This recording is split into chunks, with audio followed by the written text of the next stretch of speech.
Online സാമ്പത്തിക തട്ടിപ്പ് കേസിൽ ഒത്തുതീർപ്പിന് പണം വാങ്ങിയ പോലീസുകാർക്കെതിരെ നടപടി. എറണാകുളം കുറുപ്പുംപടി സ്റ്റേഷനിലെ 4 പോലീസുകാരെയാണ് സസ്പെൻഡ് ചെയ്തത്. മുഹ്സിനാസ് വിവരങ്ങൾ നൽകാനായി ചേരുന്നുണ്ട്. മുഹ്സിന, എന്താണ് വിശദാംശങ്ങൾ? കുറുപ്പംപടി പോലീസ് സ്റ്റേഷനിലെ grade S Rauf, civil police ഓഫീസർമാരായ ഷഫീഖ്, ഷക്കീർ, സഞ്ജു എന്നിവരെയാണ് അന്വേഷണ വിധേയമായി ആലുവ റൂറൽ എസ് പി നിർദ്ദേശത്തിന്റെ കൂടി അടിസ്ഥാനത്തിൽ സസ്പെൻഡ് ചെയ്തതായി ഇപ്പോൾ അറിയാൻ കഴിയുന്നത്. ഈ കേസുമായി ബന്ധപ്പെട്ട് പോലീസ് നേരത്തെ വിജിലൻസ് കൊച്ചി യൂണിറ്റ് ഒരു വൈകുന്നേരത്തോട് കൂടി രാത്രി വരെയും അവിടെ ഒരു പരിശോധന നടത്തുകയും ആവശ്യമായ തെളിവുകളൊക്കെ തന്നെ ശേഖരിക്കുകയും ഒക്കെ തന്നെ ചെയ്തിരുന്നു. ഇതിന്റെ കൂടി അടിസ്ഥാനത്തിലാണ് ഇത്തരത്തിലൊരു നടപടി റൂറൽ എസ് പി പെട്ടെന്ന് നിർദ്ദേശിക്കുകയും അന്വേഷണ വിധേയമായി 4 പേരെയും സസ്പെൻഡ് ചെയ്യുകയും ചെയ്തിരുന്നത്.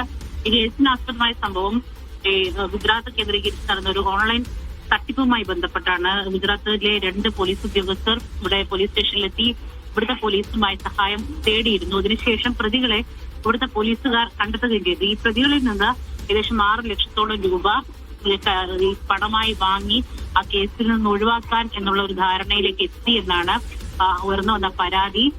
അത്തരത്തിൽ ലഭിച്ച 6 ലക്ഷം രൂപ ഈ 4 പേരും കൂടി പങ്കിട്ടെടുത്തു എന്നുള്ളതാണ് പ്രാഥമികമായി കണ്ടെത്തിയിരിക്കുന്നത്. എന്താണെങ്കിലും പ്രാഥമികമായി ഇവർക്കെതിരായ തെളിവുകൾ കൂടി ലഭിച്ചതിന്റെ അടിസ്ഥാനത്തിലാണ് ഇപ്പോൾ അന്വേഷണ വിധേയമായി സസ്പെൻഡ് ചെയ്തിരിക്കുന്നതിനെയാണ് മനസ്സിലാക്കുന്നത്. കൂടുതൽ വകുപ്പ് തല നടപടികളും അതുപോലെ തുടർ നടപടികളും കേസുമായി ബന്ധപ്പെട്ട് ഉണ്ടാകുമെന്നതിനെയാണ് മനസ്സിലാക്കുന്നത്.